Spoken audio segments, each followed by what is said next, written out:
tanyakan?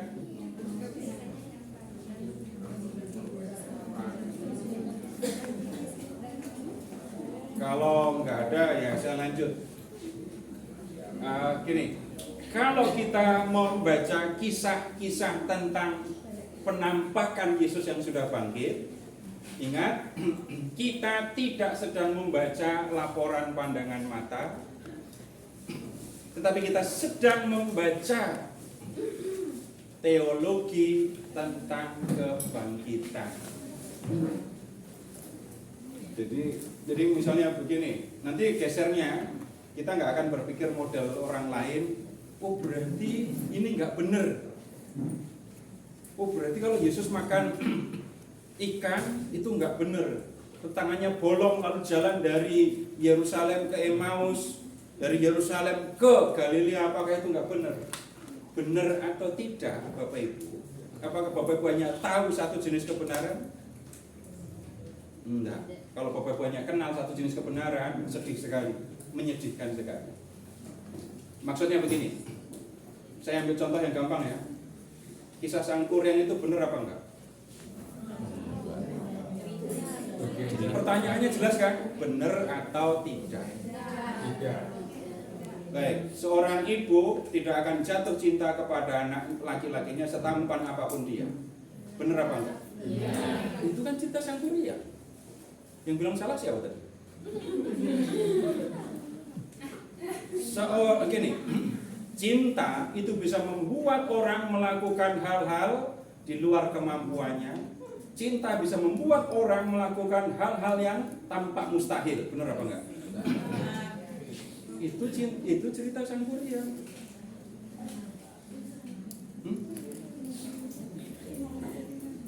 Bapak Ibu, saudara-saudara semua pernah mengalami kekuatan cinta atau belum? Ya, kalau belum pernah ya menyedihkan. Ya.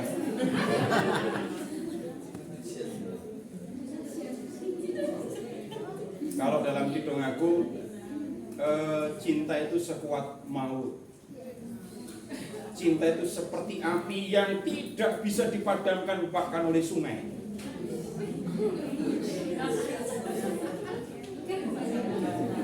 Nggak percaya? Coba sekarang, bapak kerja atau usaha, Pak? Kerja itu gajiannya tiap hari, sebulan sekali. Duitnya dikasih siapa? Enggak, dikasih anak orang. Duit anak siapa? Anak orang. Kenapa mau ngasih dia? Tanya bapak yang ngasih kok. Ibu jangan GR dulu. Ada yang ngasih karena kewajiban. Takut dimarahin, Bu.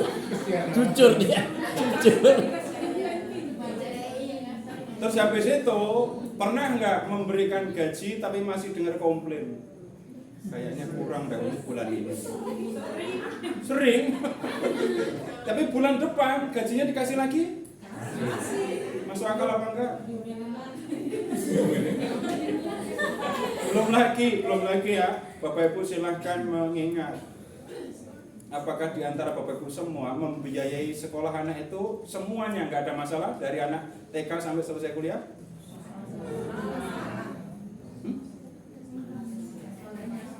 Selalu masalah. Tuh. Tapi terus mengerjakannya. Kenapa? Jawabannya itu kan. Ayo tunggu dulu, pakai bahasa sinis. Cinta atau investasi? Dua-duanya. Ngomong dua-duanya berarti tetap ada investasi, berarti ada yang kacau di situ. Mana ada cinta, investasi cinta itu nggak ada kan ya? Kan? Bapak Ibu boleh tanya sama suster-suster ini, kenapa kok mau jadi suster?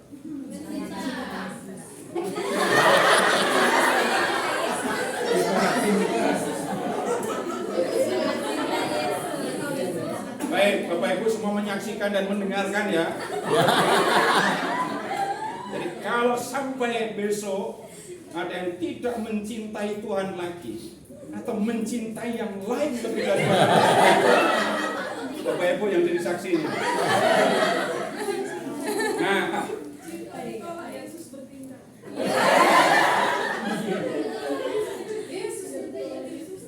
maksudnya gini sekarang. Kita bicara tentang kekuatan cinta, itu disampaikan di dalam kisah tentang Sang Kuria. Secara historis salah. Maksudnya kapan Sang Kuria nendang perahu? Tahun berapa? Enggak ada. Ya. Kemudian Bapak Ibu waktu belajar geografi SMA dulu, kita belajar jenis-jenis gunung menurut proses terbentuknya.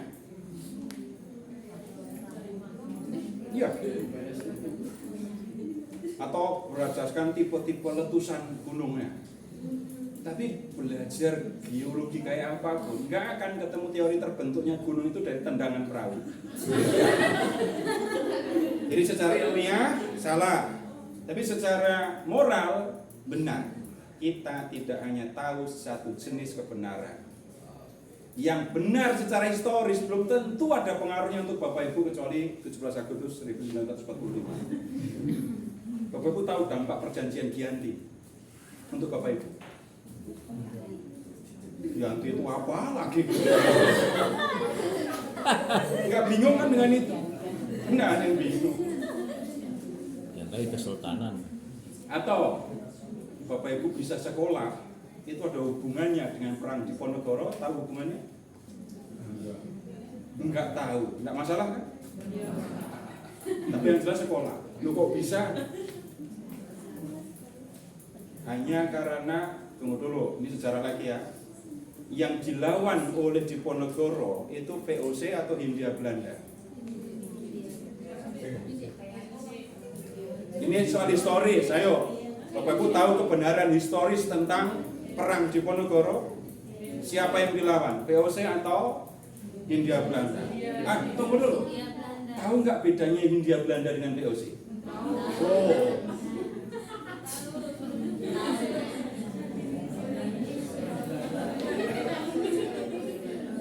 Yang pertama datang itu VOC, itu pedagang, persekutuan dagang. Itu pertama kali datang tahun berapa? Di mana datangnya? Nggak bingung juga kan? Tahu datangnya di Banten tahun berapa? 1596. Begitu kan? Pengaruh, ada pengaruhnya untuk Bapak Ibu? Enggak. Itu VOC, tapi tahun 1799 VOC bangkrut. Maka kemudian wilayah ini diambil alih oleh pemerintah Belanda. Karena yang menguasai wilayah sekarang pemerintah Belanda, maka tempat ini kemudian diberi nama Hindia Belanda. Pemerintahnya pemerintah Hindia Belanda. Jadi tahu sekarang siapa yang dilawan Diponegoro? Hindia Belanda. Kita belajar sejarah begini. Kemudian perang Diponegoro berapa lama? Berapa tahun? 5 tahun. Berapa kerugiannya? Dicari di sejarah ada. Dan Belanda rugi besar-besaran kan? Karena rugi besar-besaran, maka kemudian yang terjadi apa? Belanda melakukan tanam paksa. Ingat itu, kalau tanam paksa ingat kan? Iya. Ingat tanam paksa.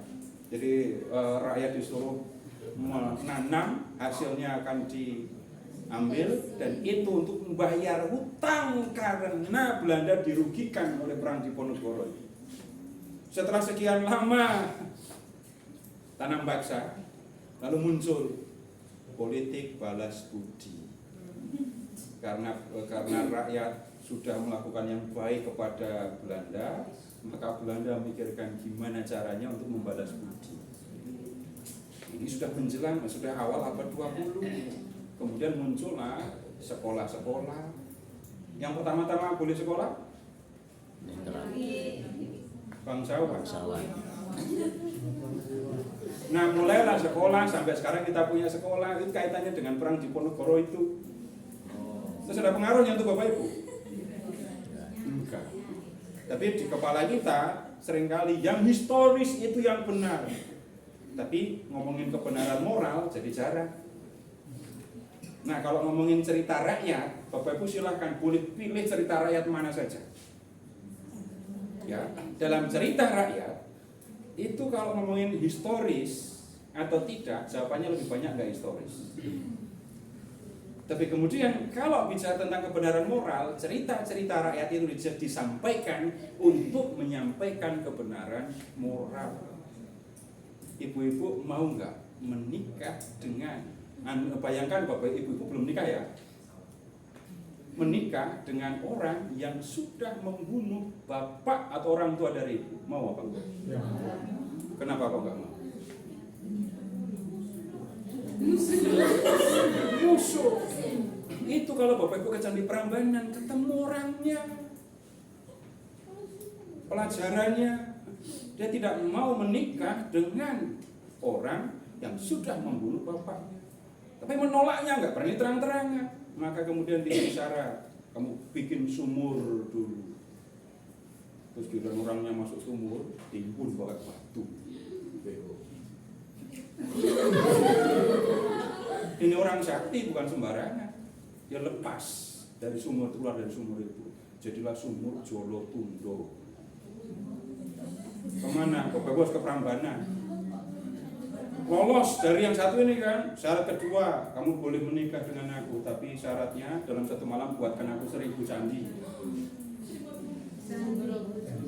Jadilah candi. Ya dikerjakan beneran. Semalam dibikin candi 1000. Ya. Kemudian enggak selesai. Kurang satu. Orang itu kemudian marah, satu candi ditendang, jatuh ke selatan, jadinya Candi Bubra.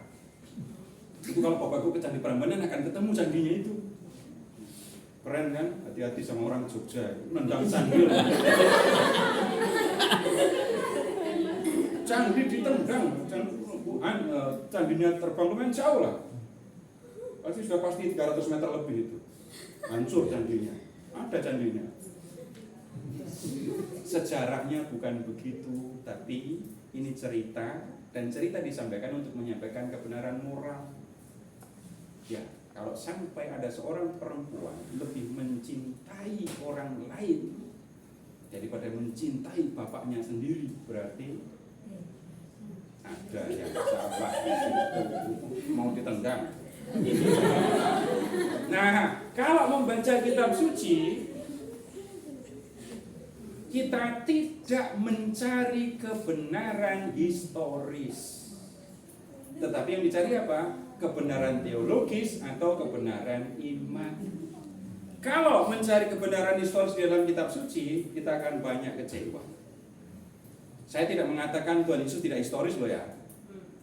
Tuhan Yesusnya historis, jelas ada, saksi mata banyak. Yesus bangkit pun saksi matanya banyak. Tetapi kalau membaca kitab suci, baca Injil, lalu kita mencari kebenaran historis, sekarang begini lah. Berapa ekor keledai yang terlibat dalam acara masuknya Yesus ke Yerusalem? Saya pernah nanya itu? Pernah. Berapa ekor yang terlibat dalam acara masuknya Yesus? Beneran? Coba diperiksa deh, Injil Markus. Coba diperiksa. Yang Matius dulu, Matius 22 diperiksa.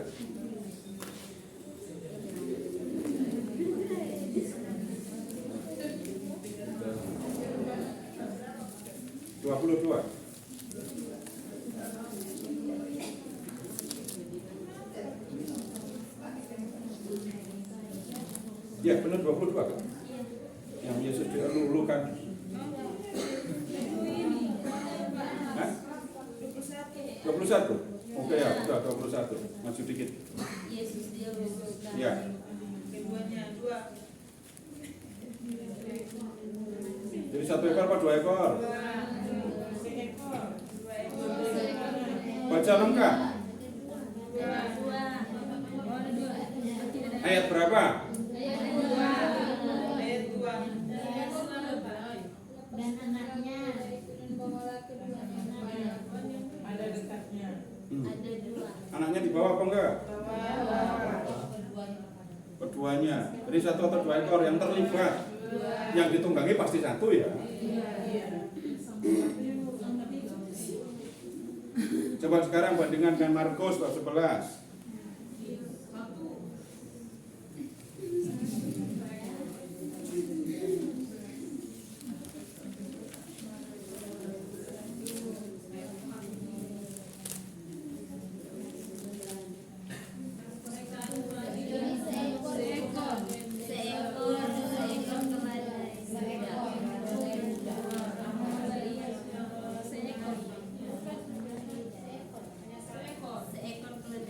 Kalau kita berpikirnya historis atau tidak historis, jadi 1 atau 2 ekor. Milih 1 berarti yang 1 salah. Milih 1 berarti yang milih Markus berarti Matius salah. Milih Matius berarti Markus salah. Kemudian sekarang tolong ke Injil Lukas bab 3. Enggak, ini urusan enggak ngomongin ekor lagi.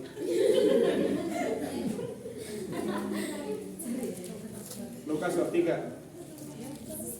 Cari daftar nenek moyang Yesus. Ayat 62. Ya, yang saya minta tolong cari Daud.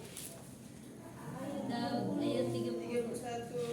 Ayat 31. Baik, Daud itu punya anak. Anaknya siapa? Bukan begitu membacanya. Simeon, anak Yudea. Mana Salomo? Lihat teksnya.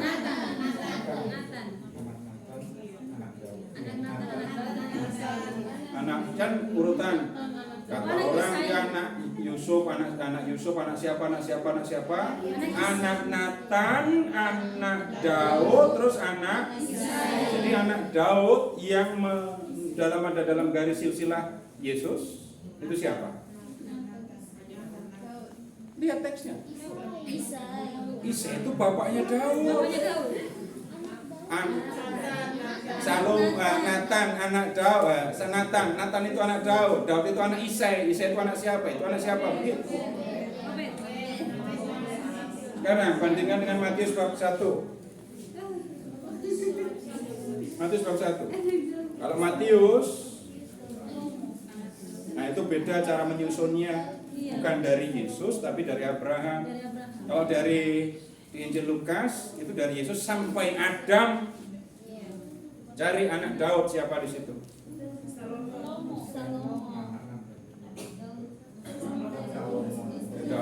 Daud punya anaknya siapa? Jadi anak Daud yang menurunkan ada di daftar nenek moyang Yesus itu Salomo atau Nathan? Lukas tadi bilang apa? Nggak mungkin dong.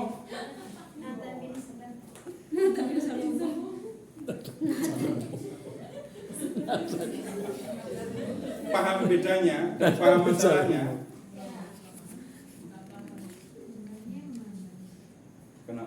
Jadi kalau orang bertanya yang benar yang mana, itu pertanyaannya ukurannya historis atau enggak? Nggak mungkin. Anak itu dilahirkan 2 kali ya, oleh ibu yang sama tapi bapaknya beda. Enggak bisa. Jadi kalau soalnya historis atau tidak historis pasti harus pilih 1. Dan Bapak Ibu tunggu dulu, tahu cara kerja penulis sejarah? Gimana para penulis sejarah bekerja? Harus membuka data, memverifikasi bukti-bukti untuk tahu yang dulu sebenarnya terjadi itu apa. Itu sejarah. Tapi balik lagi ya, kitab suci bicara tentang Tuhan Yesus, pemberitaan Injil, keselamatan ya. Itu historis, itu ada di dalam sejarah. Tapi Injil itu tidak ditulis sebagai buku sejarah.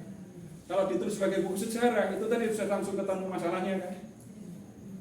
Dan banyak yang seperti itu. Saya bisa lanjutkan sampai tengah malam tadi untuk melihat bedanya sana sini. Jadi menjelang kematiannya Yesus itu berserunya gimana? Eloi, Eloi atau sudah selesai? Dua-duanya itu kan ada di sini. Coba buka Matius, Markus, Lukas. Pasti ngomongnya Eloi, Eloi lama sabaktani. Tapi kalau membaca Injil Yohanes sudah selesai. Bukan begitu. Belum lagi kalau Bapak Ibu lihat yang di kaki salib Yesus itu ada murid laki-laki. Coba buka Injil lain, lari semua.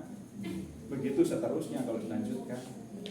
Tapi Bapak Ibu, saya ngajak Bapak Ibu belajar Alkitab apa adanya, enggak disembunyikan, enggak ditutup-tutupi. Tapi yang saya sampaikan, yang saya ajak Bapak Ibu lakukan, nggak usah khawatir. Ini seperti ini sesuai dengan yang diajarkan di dalam gereja Katolik, cara membacanya seperti ini. Kitab suci berisi kebenaran iman atau kebenaran teologis. Ya, sehingga kalau mencari di dalam kitab suci yang kita cari kebenaran teologis ini, bisa jadi secara historis gak ketemu, tidak masalah. Tapi kebenaran teologis itu yang harus dicari. Kenapa kok yang kita cari kebenaran iman atau teologis? Sekarang begini, Bapak Ibu belajar sejarah. Itu yang dicarikan apa yang dulu sesungguhnya terjadi kan? Bapak Ibu baca kitab suci untuk nyari itu? Salah kalau nyari kayak gitu. Yang dicari adalah siapakah Allah, apa yang dikehendakinya, dan sekarang aku harus bagaimana sebagai orang percaya. Kalau megang ini Bapak Ibu enggak bingung mau lihat pengetahuan kayak apapun, enggak bingung. Orang lain menggunakan ilmu pengetahuan untuk mengkonfirmasi kebenaran kitab suci. Ya, tapi ilmu pengetahuan itu kan berkembang. Ini ilmu pengetahuan apakah bisa digunakan sebagai sarana untuk ini mendukung kebenaran kitab suci? Rugi, karena pengetahuan itu berubah, berkembang. Sekarang begini, yang paling gampang ya, dulu zaman kuno orang beranggapan bumi itu dulu datar. Kemudian kalau membaca Alkitab kita akan menemukan model bumi yang datar. Bumi datar dikelilingi laut, dilengkung langit. Ya. Dan kemudian kalau kita menggunakan kitab suci ngomongin ilmu pengetahuan, ya salah sendiri, rugi. Dan orang baru tahu kalau bumi bulat itu kapan? Itu revolusi. Tapi kalau bumi bulat, penjelajahan samudra yang menemukan benua Amerika, Christophorus Columbus sama Amerigo Vespucci. Ya, dari itu nama Amerika kan, Amerigo Vespucci, temannya Columbus kan. Pada kemana waktu itu, pada nggak masuk ya sekolah. Itu tahun berapa? 1492, belum pada lahir tuh. Nah, kalau 1492 itu dapat 15. Lalu pengetahuan yang ada di Alkitab itu tahun 600 sebelum Masehi, bisa diadu. Salah sendiri kalau ngadu. Nggak bisa. Jadi kalau nggak sesuai dengan ilmu pengetahuan, nggak masalah. Karena itu di Alkitab bukan mau menampilkan kebenaran ilmiah. Bapak Ibu, setelah ular itu dikutuk, menjalan pakai apa? Sebelumnya nggak punya, cuma punya ekor, punggung, kepala. Kemudian ular itu makan apa? Dan debu tanahlah akan kau makan seumur hidup. Itu tentang ular begitu kan? Jadi di dalam kitab suci ada pengetahuan tapi zaman kuno dan nggak bisa digunakan sebagai dasar. Nah, kalau berbicara tentang kisah penampakan Yesus, kebenaran iman apa yang mau ditampakkan? Satu, Yesus yang menampakkan diri itu adalah Yesus yang mati di kayu salib, Yesus yang adalah guru mereka. Yesus benar-benar mati dan benar-benar bangkit. Kenapa Yesus harus menunjukkan tangan, kaki? Ini aku, bukan hantu. Gitu kan? Kalau di Injil Yohanes, kenapa Yesus menunjukkan luka-luka? Terus bilang sama Thomas apa? Tunjukkan jarimu.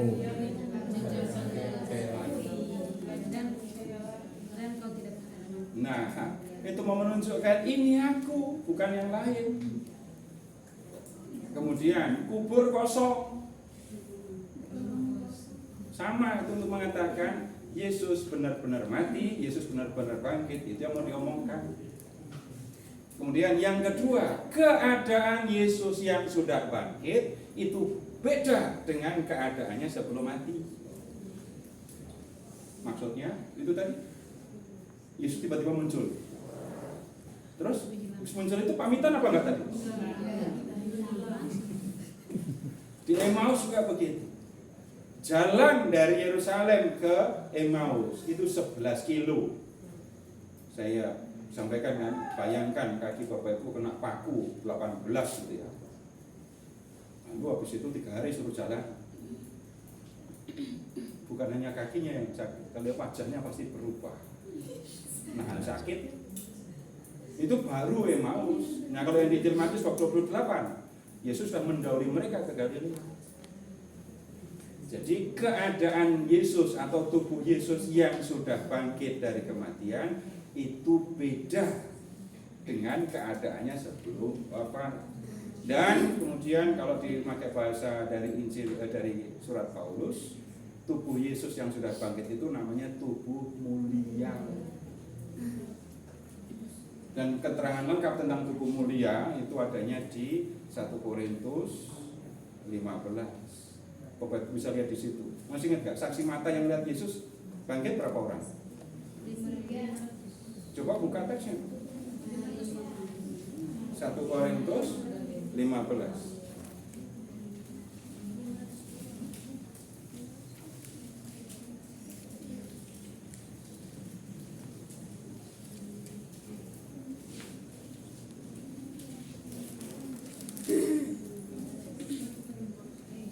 Ada di ayat berapa? Perikop yang pertama.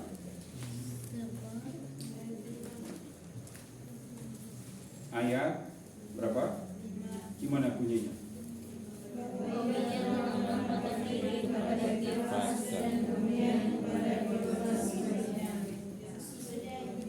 Kok 2500 ya tadi? 6.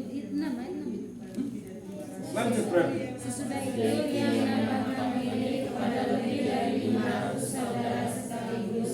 Kebanyakan dari mereka masih hidup sampai sekarang, tetapi beberapa di antaranya telah meninggal. Nah, terakhir yang menampakkan diri kepadaku, kata Paulus. Itu kan? Ya. Jadi kalau mau tahu kebenaran historis tentang kebangkitan Yesus, Bapak Ibu, jangan cari foto, tanggal, gitu ya. Enggak. Tapi kebenaran historisnya terletak di antara para saksi. Yesus mati, saksinya ada orang? Banyaklah yang menyaksikan. Ketika Yesus menampakkan diri, lihat juga saksinya. Dan ternyata banyak kan saksinya. Enggak cuma para rasul, tapi juga ada orang lain 500. Nah, itu yang bisa dikatakan menjadi ini bukti kebenaran tentang kebangkitan. Tapi kembali lagi sekarang, kalau saya mati nanti, mati kan ya? Kalau nggak mati kasihan loh malah. Capek. Nah, kita akan bangkit seperti Kristus. Coba tolong nyanyikan referen nyanyian pujian Paskah itu. Bersoraklah. Fales.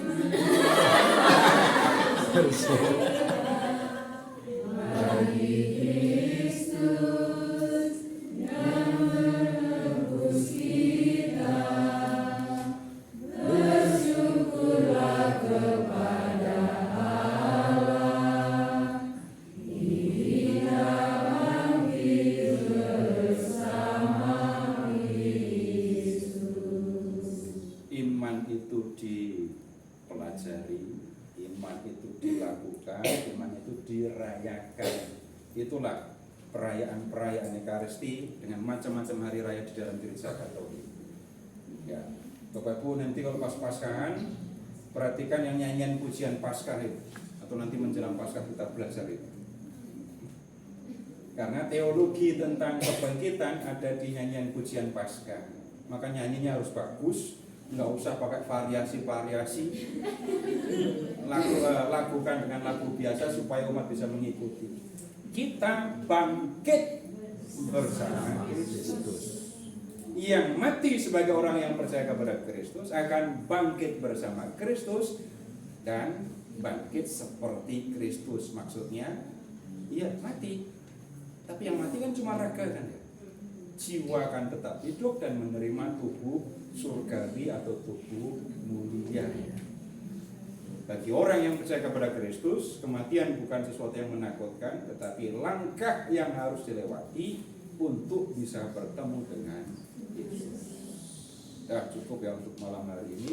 Yang satu tema yang akan kita diskusikan di pertemuan berikut, karena kemarin ya pertemuan yang lalu menyinggung para perempuan, kita akan lihat para perempuan yang ya dalam kehidupan Tuhan Yesus, kemudian dalam pemberitaan Injil. Ya, terima kasih. Selamat malam. Kita akhiri dengan berdoa. Silakan.